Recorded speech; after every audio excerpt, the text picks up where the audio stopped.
पराग, सलग 3 वर्ष आता तू कोळीन असं, या वर्षीचा काय नवीन अनुभव असा? खरोखर मी बायकांका ह्यासाठी मानतोय हा. की आपला ह्या कसा 5 दिवसांचा बरोबर. पण ते आयुष्यभर साडी नेसून असतं. होय. बघ देवा जवाट्या मारायच्या आणि आता पूर्वी चालू मारायच्या सालाबाद प्रमाणे तुझं आज वाटत चालू करतो. वाटे एकदम हे भारी आहेत अगदी मळ्यात ना, त्याच्यानंतर हे नारळाच्या बागेत ना गडगे वगैरे पार करत आपण चाललो.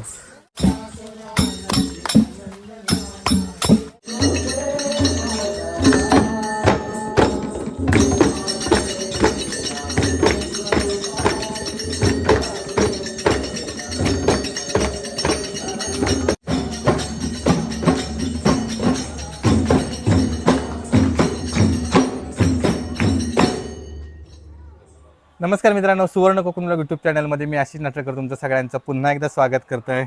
आता आपल्यासोबत कोण असा या तुम्ही म्हणजे ओळखातच नाही तर मी पटकन देते guess ओळख करा. करून मी देते ओळख करून तुमका पराग कुबल स्वर्गीय कोकण ब्लॉग. तर आज आपण याला आचऱ्यात परागच्या इकडे पिरावाडीमध्ये त्यांचा जो शिमगोत्सव असा त्याची माहिती घेऊ केलो. तर आज पराग आणि हे म्हणजे त्यांचं शिमगोत्सवाची कोळीन आता पराग कोळीन झाल्या जवळपास 3 वर्षात ना, 3 वर्ष कोळीन झाली. तर आज ते रामेश्वराच्या भेटीसाठी जाणार आहेत. तर हे पूर्ण प्रवास तुमका घुमटवादन सगळा अनुभव मिळतली या. आणि त्यासोबत ह्यांचा आचरा पिरावाडीचा जो शिमगोत्सव असा त्याची माहिती आपण परागकडनंच घेऊया.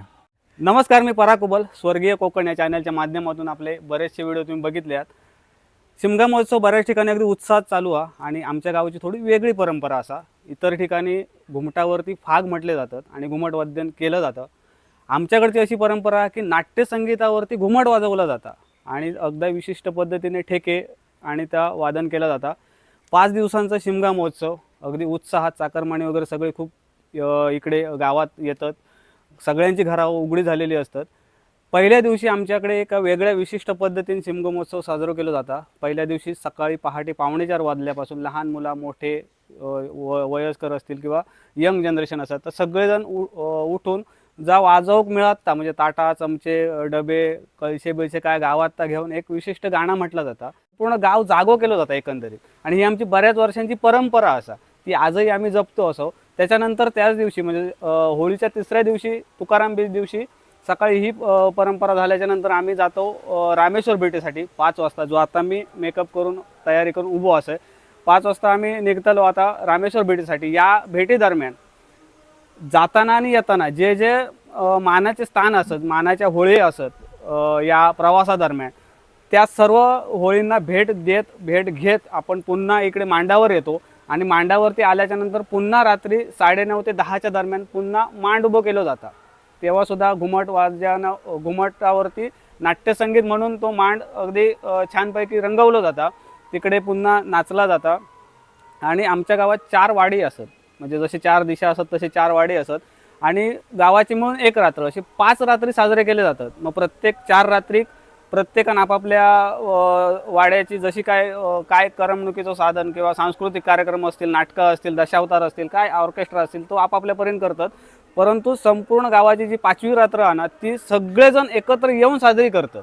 हे एक मोठा विशेष असतात, कारण ती सांघिक ग्रामोन्नती मंडळाची आमची संपूर्ण पूर्ण गावाची एक रात्र अशी ती 5 रात्री आम्ही गुण्यागोविंदान उत्साहान आमचं पारंपरिक शिमगो साजरा करतो.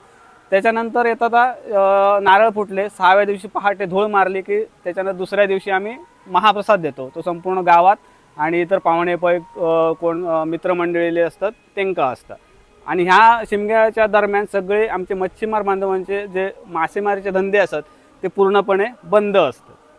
खूप भारी असं यांचं आचरा पिरावाडीचं यो शिमगोत्सव असा. परागच्या चॅनलवर देखील या शिमगोत्सवाची तुमका माहिती मिळते, तर त्याच्या व्हिडिओंका देखील म्हणजे त्याच्या चॅनलवर नक्की भेट द्यावा. खूप सुंदर. तर आता आपण मांडावर जाऊया ना. येस, चला. आचरा पिरावाडी, तर इकडे आता आपण मांडावर इलाव आणि या ठिकाणाहून आता आपण आचरा श्रीदेव रामेश्वर संस्थान तर या ठिकाणी आपण जातलो गोमू आणि कोळी यांच्यासोबत सगळीसोबत. खूप भारी. तर नक्की ही व्हिडिओ शेवटपर्यंत बघा. खूप मस्त असतो. आपल्या कोकणातली जी शिमग्याची प्रथा परंपरा काय काय असतात ते तुमका अनुभव गावतले. बघ देवा जवाट्या मारायच्या आणि आता पूर्वी चालू मारायच्या सालाबाद प्रमाणे तुझं आज वाटत चालू करतो. कसल्या प्रकारची अडचण असतात तू पायाखाली घाल. आज जी लेकरं त्यांना हाता पायाखाली सगळ्यांना सांभाळू. आजपर्यंत तुझं कार्यक्रम घेतलं तसा ह्याच्या पुढे आपण चांगल्या प्रकारे वार्षिक करू. आज जसं त्या लेकरांना एका मताने एका गुणाने ठेवलं तसं ह्याच्या पुढे ठेव. त्यांचे काय इच्छा आकांक्षा ते परिपूर्ण कर. तुझा वार्षिक आपला चांगला पार पाडायचा.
चला इकडे आता मांडावर थाप मारून आता आपण पुढच्या प्रवासात निघालो.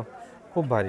तर आपण आता काही आडवाटे आणि त्याच्यानंतर काही मळ्यातून असे पूर्ण प्रवास करत मधली जी सर्व मानाची देवस्थानं असतात, होळीचे मांड असतात, त्यांना आता आपण भेटी देत चालतलो.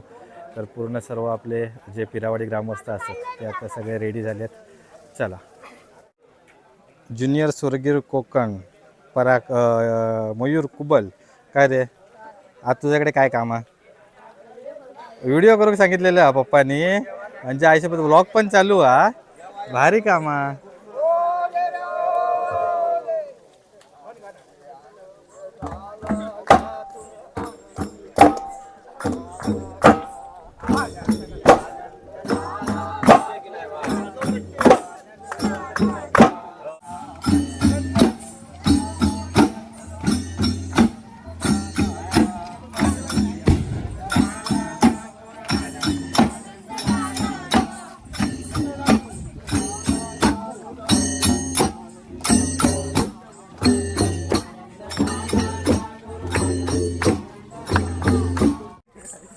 चला सगळे मंडळी आता निघालो. मस्त आता सूर्यास्त झालेलो असा आणि एकदम क्राऊड तर एकदम सॉलिडचा. आणि इकडचं वातावरण बघा, खाडी असा पूर्ण दोन्ही बाजूसून पाणी. आणि आपण आता या ठिकाणी आचरा रामेश्वर भेटीसाठी निघालो. वा एक नंबर. पराग सलग 3 वर्ष आता तू पोळीन असं, या वर्षीचा काय नवीन अनुभव असा? नवीन नवीन असं काय ना, पण आम्ही परंपरा जपतोय, आमचं भारी वाटतं. म्हणजे भारी ना? बरोबर. म्हणजे काही जण असे चुकचुकतात की अरे तुम्ही गावात राहून बरा काय करतात, हां आमका योग मिळत नाही तुझ्या, तुम्ही आपल्या गावातले बरे परंपरा जपतात किंवा असे. पण एक्सपिरियन्स नेक्स्ट लेवल असता, कारण बरोबर. उत्सुकता असता. पहिली गोष्ट म्हणजे हां दरवर्षी ह्या कार्यक्रमाची उत्सुकता मोठी असता. हां. कधी एकदा कार्यक्रम येता आणि म्हणजे मी आता कोळी नाही म्हणून नाही, पण शिमग्याची सगळ्यांकाच उत्सुकता असता. होय. आणि खूप छान वातावरण असतं या 5 दिवसांच्या या शिमगा महोत्सवात. त्याच्यामुळे आणि सगळ्यांचे गाठीभेटी होतात त्या निमित्त. देवाचे तर होतात, परंतु सगळे जे आपले चाकरमानी वगैरे असतात ना, त्यांच्या सगळ्यांचे गाठीभेटी होतात आणि खूप छान वाटतं एकंदरीत हे शिमग्याचे दिवस किंवा गणपतीचे दिवस. बरोबर. भारी वाटतं प्रत्येक सणाचे. अजून एक म्हणजे परागची खासियत की केस वाढवल्यानं ते जवळपास म्हणजे ते खास ह्याच एका म्हणजे ह्या 7 दिवसासाठी, ह्या वर्षभरातील 7 दिवसासाठी पराग पूर्ण जे केस वाढवता, म्हणजे तो विग वगैरे लावू नको. नाही लाव. विग वगैरे लावून जरा ते एक लुक वेगळं दिसतं. तर तो एकदम प्रॉपर असो कोळीनीचो गोमूचो लुक होयो, म्हणून इकडे पराग वर्षभर ते केस सांभाळतात. झाले 4 काय आता 3 वर्ष झाली, 4 वर्ष केस कापूक ना. बरोबर. आता म्हणजे तुमच्याकडे असं काय 3 वर्ष असतं की कसं? नाही, तसं काय नसतं. म्हणजे रवा शकतात हो, कोळी, रवा शकतात. जे काशी म्हणजे इच्छा असतात ते रवा शकतात. पण काही मंडळाचे नियम अटी असतात. बरोबर, ते- कारण इतरांका पण संधी देऊ कवी. हा बरोबर. आणखीन अजून साडीत कसा वाटता? खरोखर मी बायकांका ह्यासाठी मानतोय हा. की आपला ह्या कसा 5 दिवसांचा, बरोबर. पण ते आयुष्यभर साडी नेसून असतं. होय. आता तर काय ते गोल साडी झाले, हा. पूर्वीची बायका जी नऊवारीत होती हो. आणि म्हणजे त्यांचे काय फील असायचे ते आता मी अनुभवले या प्रत्यक्ष अनुभवतं. भारी, एकदम सॉलिड. आणि म्हणजे असं बघ, आता कसं आहे, पुढे सगळेजण माणसं असतात त्याच्यासमोर या वेशात नाचणं वगैरे, हा. तो पण अनुभव म्हणजे पहिल्या वर्षी तर थोडासा या झाला असेल हा ना? पहिल्या वर्षी थोडा, कारण कसं असं बघू आम्ही लहानपणापासून बघतो, हा. पण एखादी गोष्ट प्रत्यक्ष जेव्हा करतो, हा. कृतीत करतो, तेव्हा ती मिसमॅच होता. बरोबर. म्हणजे होता बरोबर. जरी किती आता लहानपणापासून आम्ही शिमगे बघितले, शिमगे लहानपणापासून बघितलं, मग तसं काही हा नाही, पण तो अनुभव जेव्हा आपण प्रत्यक्ष घेतो ना, तो ह्या असता. म्हणजे थंय तुका गळपाट, कारण एवढे लोक असतात, जरी आपले लोक असले तरी सगळ्यांच्या समोर, कारण सगळ्यांची नजरा तुझ्याकडे असते. बरोबर. होय. आता संपूर्ण आता जवळपास 100-150 माणूस असेल, हा. त्याची नजरा तुमच्याकडे असतं. होय. तेव्हा जसा तू ब्लॉग करतोस तीच परिस्थिती हीच आहे. हो. सेम 100 जणांच्या नजरा तुझ्याकडे असतात, पण त्या निभावून जातात. तेच ना, आपण म्हणजे बघा, काही ठिकाणी अशी कंडिशन असताना की पोळीन वगैरे बघा की मेकअप वगैरे काही चांगलं नसतात, तर हसतात वगैरे, टेर खेचतात वगैरे असे, पण ते पण पूर्ण असे ते फेस करूचे लागतात ना हा. प्रॉब्लेम्स. हा. तर ह्या सगळ्या ओव्हरऑल करता परागने खूप हँडल केलं ना, सलग 3रा वर्ष हॅट्रिक. हॅट्रिक. भारी. आता बघूया नेक्स्ट इयर आपण असं तर पुढच्या वर्षी पण येतं. पुढच्या वर्षी माझे ब्लॉग फुल असतात, कारण होय. बरोबर. ह्याच्यात ना ह्या करूक मिळत नाही ना. बरोबर ना, व्लॉगिंग करूक मिळत नाही, तरी पण व्लॉगिंगसाठी बघा इकडे मयूर, तर तो देखील कॅमेरा घेऊन असा रेडी, तो सगळा. आणि त्याच्यानंतर इकडे शौर्या, तर शौर्यान पूर्ण परागच्या मेकअपचा किट सांभाळला ना, म्हणजे आता हे उन्हातून वगैरे फिरताना बाहेर तर मेकअप थोडंसं खराब होता, काही त्याच्यात दागिने असत, तर हे सगळा शौर्य म्हणजे एकदम पूर्ण फॅमिली सगळे तुका सपोर्टिव्ह असतात. प्लस जे सर्व वाडीतली लोक, गावातली लोक पूर्ण सपोर्टिव्ह असतात, आणि यांच्या सगळ्यांच्या या सपोर्टमुळे परागने एवढा मोठा धाडस केलेला असा. बरोबर की नाही? सगळ्यांचा सपोर्ट वगैरे. होय. होय. सपोर्ट महत्वाचं. एकट्याचं काम नसतं. नाही. प्रत्येक, आणि झालो मेकअप की सगळे नेऊक येणार ना तुका. बरोबर. आता येत होतो ते आम्ही लवकर येलो, हा. नेऊक येत होते, भाव बिव सगळे गावातले होते, ते नेऊक येतो, बरोबर. सांगतात बुवा, झाला काय बघ जा, बरोबर. हा. काय कमी पडतं काय नाही का. बरोबर. सगळं बघितलं जातं. काळजी प्रॉपर घेतात पूर्ण. ओके, खूप चांगली गोष्ट असाई. आपल्यासोबत आता आचरा पिरावाडीचे ग्रामस्थ देखील असतात, तर त्यांच्याकडून आपण आता माहिती घेऊया. तर नमस्कार दादा. नमस्कार. आता ह्यो जो तुमचं म्हणजे पूर्ण कोळीन जी निघालेली असा रामेश्वर भेटीसाठी, हो, तर तो मार्ग असो कोणत्या प्रकारे असा, म्हणजे खायना खायना तुम्ही जाताला? मार्ग म्हणजे आता आम्ही सरळ इथून निघान अर्ध्या ह्या रोडपर्यंत आपण रोडवरून जाणार. हां. त्याच्यानंतर आपण मळ्यात उतरणार. हां. मळ्यातून पारंपरिक जी वाट आहे आमची जाण्याची हां. कोळणीची, त्या वाटेने आम्ही ब्राह्मणदेव होळीक पहिली भेट देणार. पहिली होळी होळी. देणार. हां. होळीक भेट द्यायच्यानंतर थय प्रदक्षिणा करून ब्राह्मणदेव मंदिराच्या समोर थाप मारली जाणार कोळीनी. म्हणजे त्या एक घुमटाचा नाया होतो, नाच होतो. नृत्य होतात, ती हां. थाप मारली जाणार. मग तिथे पाया पडणार सर्व लोक, आमचे मानकरी सारंग ते नारळ ठेवणार तिथे. हां. नारळ ठेवून गारणा घालणार, आणि तिथून पुन्हा आम्ही रोडवरून डायरेक्ट रामेश्वर मंदिर होळीकडे जाणार. ओके. तिथे प्रदक्षिणा मारणार. आणि ते रामेश्वर मंदिरकडे जाताना घाटीवर जाऊन सर्व लोक थांबणार. हां. इथे पण तसाच ब्राह्मण देवळाकडे आम्ही थांबणार पहिले, आणि हां. तिथून वाजत ब्राह्मण देवळाकडे जाणार. हां. तसेच घाटीवर रामेश्वर घाटीवर जाऊन खाली थांबून तिथून वाजत होळीकडे जाणार. हां. होळीकडे गेल्याच्या नंतर प्रदक्षिणा मारून झाल्याच्या नंतर पुन्हा रोडवर येणार. हां. आणि रोडवरून वाजत रामेश्वर मंदिरात जाणार. रामेश्वर मंदिराच्या सभा मंडपात घुमट नृत्य होणार. हां. 2 गाणी होतात तिथे, प्रत्येक ठिकाणी 2-2च गाणी घेतली जातात, कारण वेळ कमी असतात त्याच्यामुळे. आणि तिथून बाहेर पडल्याच्या नंतर रवळनाथ मंदिरा रामेश्वरच्या बाजू, हां. तिथे पण घुमट नृत्य होता. हां. 2 गाणी वाजवली जातात. हां. आणि तिथून मग आम्ही नॉनस्टॉप घाटी चढण आमचे जे आचरा गावचे ग्रामोपाध्याय आहेत निलेश सर जोशी, हां. ह्यांच्या घरी येऊन तिथे घुमट नृत्य होता. 2 गाणी वाजवली जातात तिथे. हां.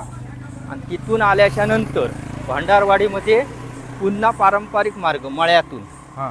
तिथे जे रामेश्वरचं 12चा चाळ्याचा जो स्थान असा, महार चाळा बोलतात त्याला, तिथे आम्ही परत घुमट नृत्य करणार 2 गाणी वाजवून. आणि तिथून पुन्हा रोडने सरळ येताना मध्ये झेल्याची फुलं ती आम्ही घेणार.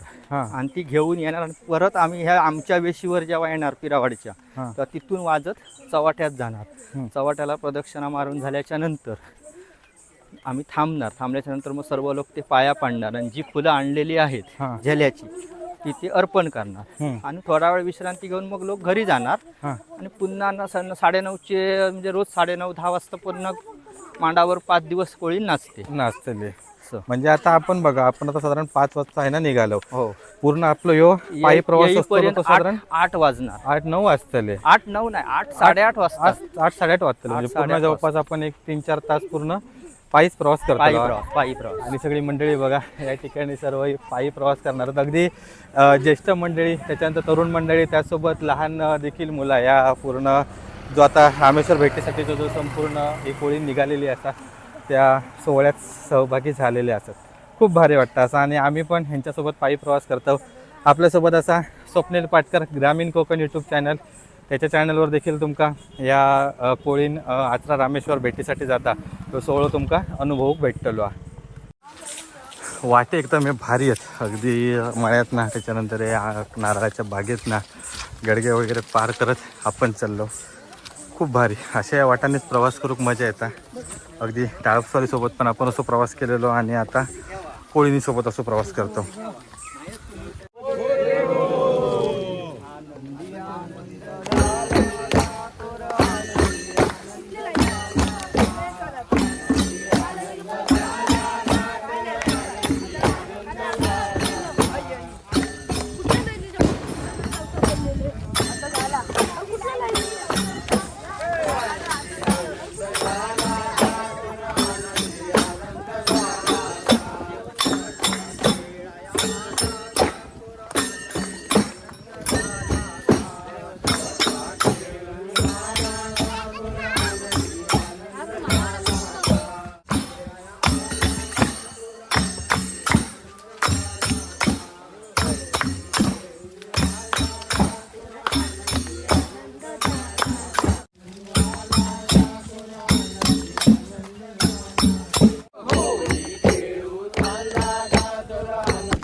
ब्राह्मणदेव मंदिराकडे गेलो तर इकडे असा ही होळी, तर या होळीच्या इकडे प्रदक्षिणा मारून इकडे थाप मारून मग आपण आता पुढच्या प्रवासाकडे जातो. तर इकडे आता बघूया कोणत्या प्रकारे घुमट वादन केला जातं.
दर्शन झाल्यानंतर सगळे जे भाविक असतात तर त्या ठिकाणी ब्राह्मण देवाचं दर्शन घेऊन मग आता आपण पुन्हा एकदा आपल्या पुढच्या प्रवासात जातलो.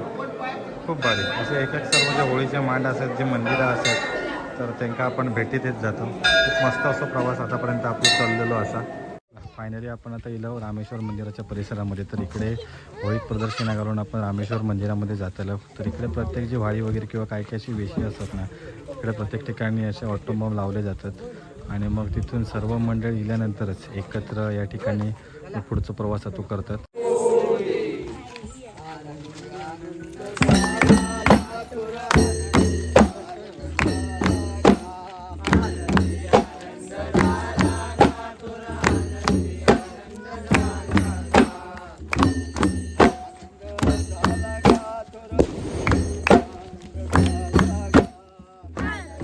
आनंद झाला ना तोरा आनंदी आनंद झाला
चल पराग भेटू पुन्हा एकदा. आता नंतर आता रात्रीचा काय कार्यक्रम असा? रात्रीचं आता जाऊन सगळे शांत होणार, घरी जाणार आपापल्या. हां आणि त्याच्यानंतर पुन्हा 9:30-10च्या दरम्यान पुन्हा मांडुबो केलं जातं. ओके असे 5 दिवस 5 रात्री केले जातात. 4 आणि 5 मगाशी सांगितलं तसं बरोबर की सकाळच्या सत्रात दुपारच्या सत्रात, परत 5व्या दिवशी सकाळच्या सत्रात दुपारच्या सत्रात हे गाव मागणीचा जो कार्यक्रम असतो हां तो झाल्यानंतर 6व्या दिवशी पहाटे काकड आरती आणि धूळ धूळ आणि नंतर शनिवारी महाप्रसाद असतो. बरोबर. आज आता म्हणजे नक्की काय दहिकालो असा आज 2 दिवस ऐकालो, 2 दिवस दहिकालो असा. पहिलं आणि दुसरं दिवस. हां आणि आमच्या पिरावाडीची आणि आचऱ्याची हा. खूप बऱ्याच वर्षांची परंपरा नाट्यसंगीत नाट्यसंगीत. हां संगीत आणि नाटकाची, हां म्हणजे स्टेजवर जी मोठमोठी 3-3 अंकीपूर्वी नाटकं व्हायची ना, हा. ऍक्च्युली स्पर्धा भरवायची आमच्याकडे, हा. म्हणजे आमच्या तर बघण्यात असं. बरोबर. तर ती नाट्यकलेची परंपरा आपल्याकडे असत ओके. आणि आजही ती जपली जाते. आमच्या गावातले जे मुंबई स्थित ग्रामस्थ असत, हां गावातले असत, असे मिळून सगळेजण आपापल्या रात्री नाटक बसवलेले असतात. बरोबर. पहिली आणि दुसरी रात्र ही दशावतार असतात दोन. ओके. आणि तिसरी, चौथी आणि 5वी रात्र हे नाटक नाटक असतं. चला त्याचा सुद्धा सामाजिक ऐतिहासिक कसा बसवशील तसा. बरोबर. होय चला बाकीची मंडळी आता चालल्या. होय चला भेटू परत. होय थँक्यू. पुढच्या वर्षी होय नक्की पुढे. तुमच्या बरोबर असतो. होय होय नक्कीच. चल आणि कमेंट करा लोक आणि आमची परंपरा आणि व्हिडिओ कुठून बघता तासून. नक्कीच नक्कीच करतले कमेंट. जस्ट आता आपण रामेश्वर मंदिरामध्ये भेट दिली. ही जी पिरावाडीची कोळीण होती म्हणजे गोमू होती, तर त्यांची देखील भेट झाली या ठिकाणी. त्याच्यानंतर ज्या नाट्यसंगीतावर घुमट वादन होता तर त्या देखील झाला. खूप भारी असो एकदम पूर्ण प्रवास होतो. आता पुन्हा हे कोळीण असा ही आता इकडून पुन्हा मांडावर जातली, तर त्या रस्त्यामध्ये त्या प्रवासामध्ये जे काय मधले होळी वगैरे असतात किंवा जे देवस्थान असतात त्यांना भेट देत जातली. तर आता वाजल्यात संध्याकाळचे 7 आणि काळोख पण पडला, त्यामुळे आपण पुन्हा चाललो देवगडला. तर ही व्हिडिओ तुमका कशी वाटली ती कमेंट करून नक्की सांगा. त्याचसोबत असेच आपल्या कोकणात होळी शिमग्या काय काय प्रथा परंपरा असतात त्याचे पण आपण व्हिडिओ घेऊन येत असतो. त्याच्यासाठी आपला सुवर्ण कोकण ब्लॉग यूट्यूब चॅनल नक्की सबस्क्राईब करून ठेवा. भेटू अशाच एका नवीन व्हिडिओमध्ये. तोपर्यंत काळजी घ्यावा.